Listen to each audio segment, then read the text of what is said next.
ముఖ్యంగా ఈ పిక్చర్లో మా నాన్నగారు రత్నం గారి గురించి చెప్పాలి, రత్న సార్ గురించి చెప్పాలి. నేను ఫస్ట్ నాన్నగారు చేసిన 3 సినిమాలు యావరేజ్ సినిమా, పెద్దగా ఆడలేదు.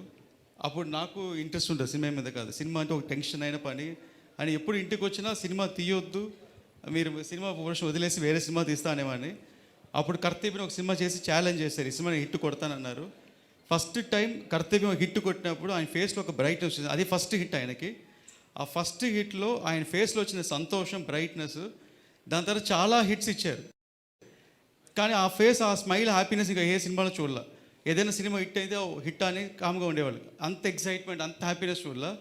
నిన్న నైట్ ఈ సినిమా ఫస్ట్ షో పడిన తర్వాత అంత హ్యాపీనెస్ నాన్నగారి ఫేస్లో చూశాను.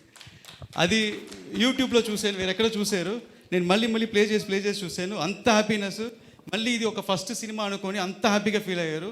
అంటే ఇది ఎంత డ్రీమ్గా ఆయన మనసులో తెలిసి ఎంత డ్రీమ్ ప్రాజెక్ట్ ఆయనకని. సో అలాగే ఈ పిక్చర్కి నేను ఇంత దూరం చేయగలిగానంటే నాకు సపోర్ట్గా of course like every successful man ఒక విమెన్ ఉంటారని నా వైఫ్కి థ్యాంక్స్ చెప్పాలనుకుంటున్నాను. నేను ఈ సినిమా కమిట్ అయ్యే టైంలో తను 3 months కన్సీవ్ అయ్యి ఉండింది.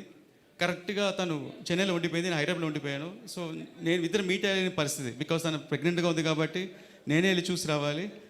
ఆల్మోస్ట్ 10 months ప్రెగ్నెన్సీలో నేను ఒక 3 times 4 times వెళ్ళి ఉంటాను. ఓన్లీ డెలివరీకి వెళ్ళి ఉంటాను, మళ్ళీ వచ్చేసాను. సో ఈ 10 months నన్ను డిస్టర్బ్ చేయకుండా ఓన్లీ ఫోన్లో, వీడియో కాల్లో మాట్లాడుతూ పర్వాలేదు.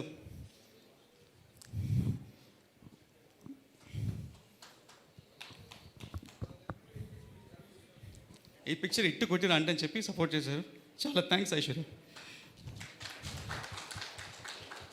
అలాగే మా మదర్ పేరు చెప్పాలనుకుంటున్న పద్మజ గారు.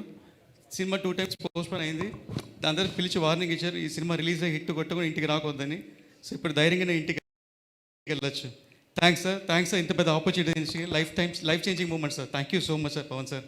Thank you so much sir. నిజంగా ఇంత భారీ చిత్రానికి ఎన్నో ప్రయాసాలతో పాటు డెఫినెట్గా చాలా కాంప్రమైజెస్ కూడా ఉంటాయి.